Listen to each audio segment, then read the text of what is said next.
22 दिसंबर 1978 बात रूस की है। रूस के एक शहर रोस्तोव की है। एक 9 साल की बच्ची, उसकी लाश मिलती है। बच्ची घर से बाहर निकली थी, लाश एक नदी के किनारे मिली। अब पुलिस को खबर मिलती है, पुलिस जाती है, लाश को उठाती है, देखती है। पहली नज़र में ही पता चल जाता है कि उस बच्ची के साथ रेप हुआ है और बड़ी बेदर्दी से उसे चाकुओं से गोद कर मारा गया। पुलिस इसकी तफ्तीश करती रहती है, लेकिन बल्कि कुछ दिनों बाद ही फिर एक दूसरी लाश मिलती है, एक और लड़की की। और ये लड़की जो है, इसकी लाश भी नदी के किनारे मिलती है, पास में एक बैग मिलता है। लड़की की उम्र 13 साल थी। लेकिन इन दोनों लाशों की जो बरामदगी थी, दूरी काफ़ी थी, लेकिन जिस तरीके से लाश मिली, जिस तरीके से उनके ऊपर ज़ख्मों के निशान थे, वो पुलिस को हैरान कर रहे थे। दोनों में सिमिलरिटी थी और दोनों ही केस में लड़की की जो ब्रेस्ट थे उसको काट लिया गया था। अब पुलिस को लगा कि ये कौन सनकी है जो ऐसा काम कर सकता है। इसी दौरान में कुछ वक्त बीता और एक और लड़की की लाश मिली, उसके साथ भी सेम ऐसे ही। अब पुलिस परेशान कि ये क्या मामला है, तफ्तीश जारी थी। इसी दौरान ने पुलिस को एक जानकारी मिली कि इन 3 बच्चियों में से एक बच्ची के साथ उसने एक शख्स को देखा था जो उसके साथ बड़ी दोस्ताना व्यवहार कर रहा था और उसको लेकर अपने साथ गया। और फिर बाद में उस बच्ची की लाश मिली। उस बंदे का नाम था अलेक्जेंडर कराचेनोको। जब पुलिस को पता चला कि ये अलेक्जेंडर है तो पुलिस ने फिर उसकी हिस्ट्री खंगाली। पता चला कि ऑलरेडी रेप के मामले में पहले जेल जा चुका है और उसी इलाके का था जहाँ से लाशें मिल रही थी। पुलिस ने उसे उठाया, उसके बाद उसे टॉर्चर किया। उसके बाद पुलिस ने बयान दिया कि उसने अपना जुर्म कबूल कर लिया, इन लड़कियों के कत्ल के पीछे उसी का हाथ है। और इसके बाद ट्रायल हुआ और ट्रायल के बाद उसे गुनहगार ठहराया गया और 1982 में फायरिंग स्क्वाड ने अलेक्जेंडर को गोली मारकर सजाए मौत की जो तामील थी वो पूरी कर दी, क्योंकि उसे डेथ पेनल्टी मिला था। तो 78 में बच्चियों के कत्लेआम का सिलसिला शुरू हुआ और 4 साल के अंदर ही वहाँ रशियन पुलिस ने अलेक्जेंडर को उन बच्चियों का कातिल करार देकर अदालत से सज़ा भी दिलवा दी। उसे सर के पिछले हिस्से में गोली फायरिंग स्क्वाड ने मारी और उसकी मौत हो गई। अब लगा चलो केस ख़त्म, सुलझ गया सब कुछ, लेकिन ऐसा था नहीं। इसके बाद अगले 12 सालों तक इसी रोस्तोव शहर में एक के बाद एक लड़कियां, औरतें, इवन बच्चों को मारा गया। और इन 52 मर्डर्स में जो तरीका था वो एक ही था, हर एक को चाकू से गोदा गया। और सबसे अजीब बात ये थी कि हर कत्ल के बाद जो फीमेल थी, बच्चियाँ थी, औरतें थीं, उनके ब्रेस्ट को काटा गया। जो लड़के थे उनके प्राइवेट पार्ट्स को काटा गया। किसी के ज़ुबान काटे गए, किसी की आंखें निकाली गईं। इस वहशियाना तरीके से रूस में इससे पहले ऐसा कोई कत्लेआम नहीं हुआ। अब पुलिस परेशान हो गई, लोग घबराने लगे। जिस तरीके से, जिस दरिंदगी से मारा जा रहा था, तो रूस के इतिहास में ये पहली बार था। अब ख़ासतौर पर मॉस्को तक ये बात पहुंची, रूस की राजधानी। वहाँ कहा गया कि यहाँ रोस्तोव शहर में लोगों के अंदर ज़बरदस्त दहशत है और कोई एक ऐसा सीरियल किलर है जो इस तरह के कत्लेआम कर रहा है। अब मॉस्को से स्पेशल टीम इन्वेस्टिगेटिव भेजी जाती है कि आप जाओ और इसको हैंडल करो। अब वो स्पेशल टीम आती है, यहाँ पर आने के बाद रोस्तोव में हर एक केस को स्टडी करती है। अब ख़ासतौर पर मॉस्को तक ये बात पहुँची, रूस की राजधानी। वहाँ कहा गया कि यहाँ रोस्तोव शहर में लोगों के अंदर ज़बरदस्त दहशत है और कोई एक ऐसा सीरियल किलर है जो इस तरह के कत्लेआम कर रहा है। अब मॉस्को से स्पेशल टीम इन्वेस्टिगेटिव भेजी जाती है कि आप जाओ और इसको हैंडल करो। अब वो स्पेशल टीम आती है, यहाँ पर आने के बाद रोस्तोव में हर एक केस को स्टडी करती है। जब केस को स्टडी करती है, हर एक को तो पता चलता है कि जो ज़्यादातर लाशें मिली हैं वो या तो नदी किनारे मिली हैं, जंगल में मिली हैं, या रेलवे ट्रैक पे, रेलवे स्टेशन के पास मिली हैं, या फिर बस स्टॉप पे। लेकिन इनमें से भी जब शॉर्टलिस्ट किया गया तो पता चला सबसे ज़्यादा जो लाशें मिली हैं वो रेलवे ट्रैक के किनारे मिली हैं। तो अंदाज़ा ये लगाया गया कि जो भी कातिल है वो ट्रेन का इस्तेमाल करता है, वारदात को अंजाम देता है और उसी ट्रेन के साथ फिर कहीं गायब हो जाता है। अब ये जानकारी थी, इसके बाद पूरे जासूसों का जाल बिछाया गया रोस्तोव शहर में और कहा गया कि ऐसे शख्स पे नज़र रखो जो ट्रेन से आता जाता हो और ज़रा भी वो डाउटफुल हो, सस्पेक्टेड हो, संदिग्ध हो, तो उसे पकड़ा जाए। अब ये सारी चीज़ें होने लगी, इधर कत्ल का सिलसिला लगातार चल रहा था, लगातार एक के बाद एक लाशें मिलती जा रही थी। जो तफ्तीश हुई तो पता चला कि जितने भी अब तक कत्ल हुए थे उनमें जो एज था 8 साल से लेकर 44 साल, 8 to 44 ईयर्स की बच्चियाँ, बच्चे, औरतें, और इन सभी बॉडी के जब सारी चीज़ें देखी गई तो पता चला कि जितने भी कत्ल हुए उनमें फीमेल के ब्रेस्ट काटे गए, जो लड़के थे, बच्चे थे, उनके प्राइवेट पार्ट्स काटे गए, आंखें निकाल ली गईं, ज़ुबान काट दी गई, यूट्रस निकाल दिया। तो इस तरीके से ऐसा कत्ल इससे पहले कभी सुना ही नहीं था वहाँ के लोगों ने, और यही वजह है कि इन सब चीज़ों की वजह से ज़्यादा दहशत फैल गई। अब सारी मॉस्को की स्पेशल टीम आ गई, जांच जारी है। हर रेलवे स्टेशन, बस स्टेशन पर सादी वर्दियों में पुलिस वालों को तैनात कर दिया गया कि कोई भी संदिग्ध। इसी तलाशी के दौरान पुलिस के हाथ एक शख्स लगता है। वो शख्स पे नज़र इसलिए गई कि रेलवे स्टेशन से उतरा और एक लड़की के साथ साथ वो चल रहा है और वो ऐसा लगा था कि लड़की से अनजान है, लेकिन वो उससे बात करने की कोशिश कर रहा है। पुलिस को उसको हुलिया भी कुछ ऐसे ही लगा। सादी वर्दी में पुलिस गई, उसे रोका, उसके बाद उससे पूछताछ की। उसके पास एक ब्रीफकेस था, ब्रीफकेस में एक चाकू था, एक रस्सी थी। लेकिन जब उससे सारी पूछताछ की तो उसने बोला कि बस मैं यहाँ रहता हूँ, ये है। और पुलिस ने भी जिस अफसर ने पूछा था उसे छोड़ दिया, नाम पता लेकर। तलाश जारी है, इधर कत्लेआम का सिलसिला भी जारी है, पर कातिल मिल नहीं रहा है। अब रोस्तोव की पुलिस ने कहा कि इस कातिल तक पहुंचने के लिए हमारी अपनी इन्वेस्टिगेशन तो ठीक है, किसी साइकेट्रिस्ट से बात करी जानी चाहिए, किसी मनोवैज्ञानिक से, मनोचिकित्सक से, जो इस कातिल के जहन में और दिमाग में क्या चल रहा है वो हम बता सके, उस पर रोशनी डाल सके। क्योंकि जिस तरीके से वो कत्ल कर रहा है वो अजीब सा है। प्राइवेट पार्ट्स काटना, ब्रेस्ट काटना, यूट्रस निकालना, आंखें निकालना, जीभ काटनी, तो ये है क्या? तो इसके लिए उन्होंने उस वक्त के एक बड़े फेमस अलेक्जेंडर बुखानोवस्की, एक ये साइंटिस्ट थे, बल्कि जो साइकेट्रिस्ट थे, इनके पास पुलिस गई, सारी चीज़ें बताई, सारे केस स्टडी, उन्होंने उसके ऊपर पूरा रिसर्च किया और आखिर में अपनी एक रिपोर्ट दी पुलिस को। उन्होंने कहा ये जो भी कातिल है इसकी उम्र 45 से 50 साल के दरमियान है, इसका बचपन कभी अच्छे से नहीं गुजरा, फैमिली प्रॉब्लम रही, और दूसरा ये शायद सेक्सुअली इम्पॉर्टेंट है, नपुंसक जिसे हम कहते हैं, और इन्हीं चीज़ों ने मिलाकर इसे कातिल बना दिया है, एक सीरियल किलर। अब ये सारी चीज़ें 45 से 50 साल, ये सारी चीज़ें तो बता दी, हुलिया वो नहीं बता पाए, लेकिन बेसिक एक चीज़ पता चली कि एक शख्स है जो शायद इम्पोर्टेंट है, बचपन ठीक से गुजरा नहीं, 45 से 50 साल की उम्र है, तो चलो उसे ही ढूंढते हैं। अब इसके बाद पुलिस ये भी ढूंढ रही है, लोगों को आगाह भी कर रही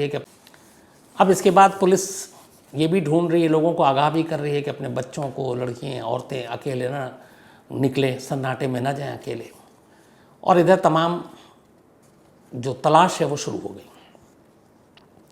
सबसे ज़्यादा फोकस था रेलवे स्टेशन के करीब, और आखिरकार नवंबर 6 नवंबर 1988 एक इंस्पेक्टर को एक स्टेशन के करीब एक शख्स गुजरते हुए दिखा। उसके चाल ढाल से उन्हें लगा कि ये कुछ घबराया हुआ भी है। फिर उसके कपड़े देखे तो लगा उसके कपड़े में मट्टियाँ हैं, कपड़ों में नज़दीक से देखा तो लगा कि कुछ ब्लड स्टेन है, खून के धब्बे हैं।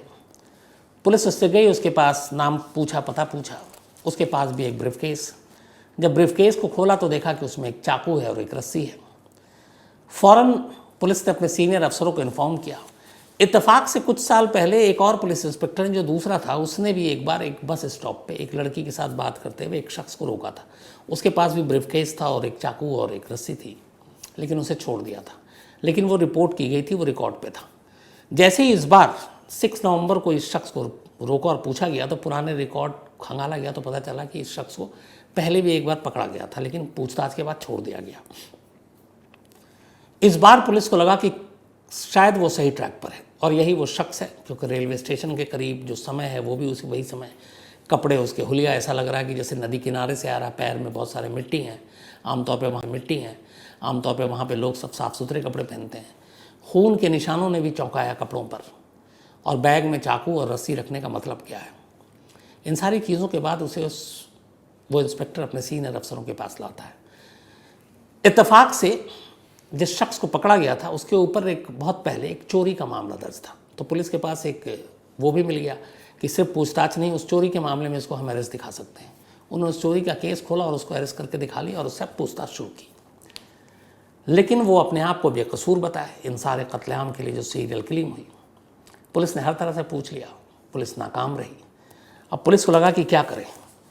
इसी के बाद फिर पुलिस ने तय किया, सीनियर अफसरों ने कहा कि एक काम करो, इसको उस साइकेट्रिस्ट अलेक्जेंडर के पास ले चलो, वही इससे बातचीत करेंगे। अब इसके बाद अलेक्जेंडर जो साइकेट्रिस्ट थे नामी, उनके पास ले जाया गया। इस शख्स को जिसको पकड़ा गया था उसको बैठाया गया। बैठाने के बाद अब डॉक्टर साहब उससे पूछताछ कर रहे हैं, और वो पूछताछ जो था उसकी पूरी डिटेल रिपोर्टिंग है कि उन्होंने उसके कत्ल, क्राइम, इन सब से पूछा ही नहीं। शुरुआत की बचपन से, कहाँ रहे, कैसे रहे, क्या पढ़ाई की, फैमिली में कौन, पहली गर्लफ्रेंड कौन, पहली नौकरी कौन, रोस्तोव में कैसे आए, ये सारी चीज़ें बातचीत पूरी। उसके बाद जब जब ये कत्ल हुए थे, अब तक 52 हो चुके थे, उन दिनों की खबर, इन 52 कत्ल की खबर उसे थी कि नहीं थी, ये भी सवाल। उन दिनों में वो कहाँ था, मतलब बारीक से बारीक, छोटी से छोटी। सामने वाले को भी लग रहा है कि ये शायद सिर्फ जानकारी ले रहा, हम पे शक नहीं कर रहा है। ये सारी पूछताछ चलती रही, कई घंटे बीते, और अचानक डॉक्टर की पूछताछ, सवाल जवाब के दरमियान वो शख्स अचानक खड़ा होता और कहता है कि मैं ही सीरियल किलर हूँ, मैंने ही ये सारे कत्ल किए, मैंने ही एक एक कर अपने शिकार को चुना है। और उसने खुद से कन्फेशन किया, सिर्फ डॉक्टर के उस सवाल जवाब से, क्योंकि वो उसके जहन में इस हद तक घुस चुके थे कि वो अपने आप को रोक नहीं पाया। फिर उसने अपना असली नाम बताया। उसका नाम था आंद्रे विकातिलो, आंद्रे विकातिलो। उसने कहा कि हाँ, मैंने सब कुछ मारा, ये कत्ल की जिम्मेदारी लेता हूँ। और इसके बाद फिर उसने अपनी पूरी जो कहानी सुनाई, वो कहानी ये थी, फर्स्ट वर्ल्ड वॉर ख़त्म हो चुका था, सेकेंड वर्ल्ड वॉर ने लगभग दस्तक दे दी थी। 36-37 से ही सुगबुगाहट शुरू हो गई थी। और उसी सेकेंड वर्ल्ड वॉर के दौरान 1936 में आंद्रे का जन्म होता है, यूक्रेन के एक इलाके में, वही यूक्रेन जहाँ इस वक्त रशिया और रूस के बीच जंग चल रही है। तो वहाँ पे हालात ठीक नहीं थे। नाजी सेना और जो जर्मन और रूस, इधर लड़ाई चल रही थी। सेकेंड वर्ल्ड वॉर की आहट हो चुकी थी। जिस जगह पे आंद्रे का जन्म हुआ, पिता इसके गरीब थे, माँ भी गरीब, और उस इलाके में उससे पहले बहुत ज़्यादा बुरी हालत थी। लोग गरीब थे, खाने को नहीं था, अकाल के जैसे हालात थे। जंग ने और सब कुछ बर्बाद कर दिया था। इधर दूसरा जंग फिर से सर पे मंडरा रहा था। तो कुल मिलाकर आंद्रे के परिवार में ये था, और आंद्रे के आसपास कहते हैं कि लोग कई कई दिनों तक घास खाकर जिंदा रहते थे। वो घास की रोटियां बनाते, घास उबाल कर खाते, अनाज था नहीं, हालात बड़े ख़राब थे। तो ऐसे माहौल में आंद्रे ने परवरिश अपनी पाई। थोड़ा बड़ा हुआ, वहीं पास के स्कूल में भेज दिया गया। इधर उसके बाप को जबरन जो है सेना में भेज दिया गया लड़ने के लिए, और फिर उन्होंने विद्रोह किया तो उनको जेल डाल दिया गया। इधर आंद्रे को उसकी माँ ने एक किस्सा सुनाना शुरू किया कि उसका एक बड़ा भाई भी है। अब आंद्रे की एक बहन थी और आंद्रे था, बट उसने कहा कि तुम्हारा एक बड़ा भाई भी है, और तुम्हारे बड़े भाई जो है जब पैदा हुआ और बड़ा हुआ, जब भूखमरी आई, तो यहाँ पे आलम ये था कि लोग घास फूस खा रहे थे, और बल्कि कई लोगों ने तो इंसान को मार कर खाया है। जो बहुत सारे लोग मारे गए भूख से, उनकी लाशों को खाया है।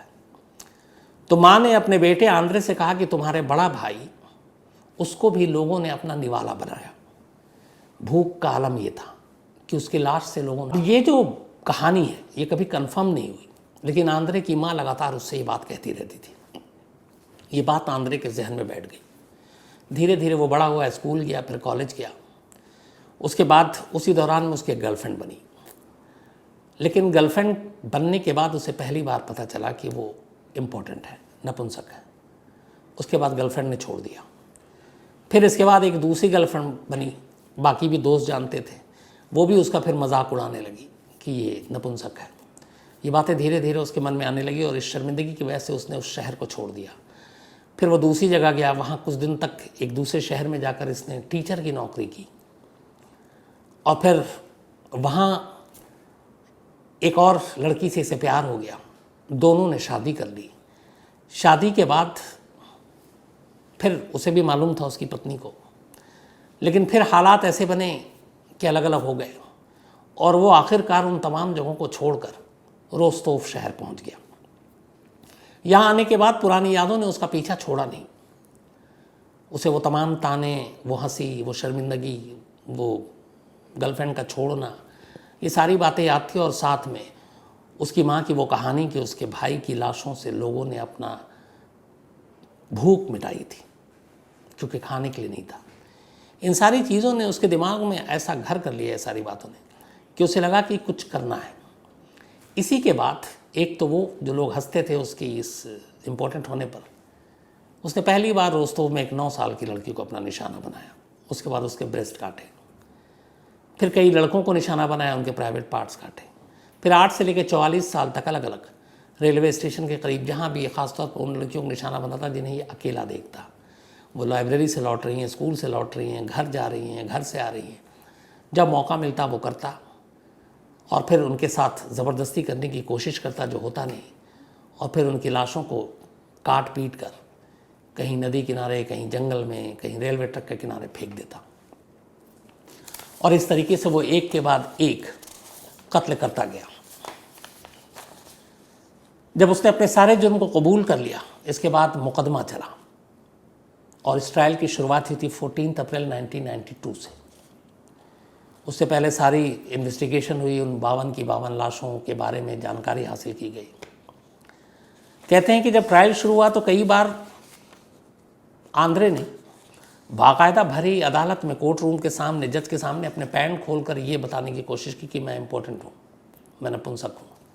उन चीज़ों का असर पड़ा नहीं और आखिरकार आंद्रे विकातिलो को इस मुकदमे की कार्रवाई पूरे होने के बाद अक्टूबर 15, 1994, बल्कि 1993, अक्टूबर 15, 1993 को अदालत ने 52 कत्ल के लिए आंद्रे को सजाए मौत दी, 52 मर्डर्स के लिए, अक्टूबर 15, 1993। इसके बाद करीब 5 महीना बीतता है, ये अपील करता है, उस अपील को भी रद्द कर दी जाती है और आखिरकार 14 फरवरी 1994, वैलेंटाइंस डे के दिन 14 फरवरी 1994 को रोस्तोव शहर में, रोस्तोव जेल के अंदर चिकातिलो को एक गार्ड सर में पीछे से गोली मारता है। यही उसकी सज़ा दी। अदालत ने उसको फायरिंग स्क्वाड से मारने के जो है वो हुक्म दिया था। तो वैलेंटाइंस डे 14 फरवरी 1994 को रूस के शायद अब तक के सबसे वहशी, दरिंदे और सबसे बड़े सीरियल किलर का खात्मा होता है और उसे सर में पीछे की तरफ से गोली मारी जाती है। और इस तरीके से आंद्रे विकातिलो की कहानी ख़त्म होती है। आंद्रे विकातिलो को रोस्तोव रिपर, रोस्तोव का दरिंदा, रोस्तोव का जंगली, मतलब रोस्तोव का कसाई, कई नाम से पुकारा गया। आज भी लोग जब उन हादसों को याद करते हैं तो सिहर उठते हैं। तो ये थी कहानी उस सीरियल किलर की जिसे रूस का सबसे बड़ा सीरियल किलर कहा जाता है।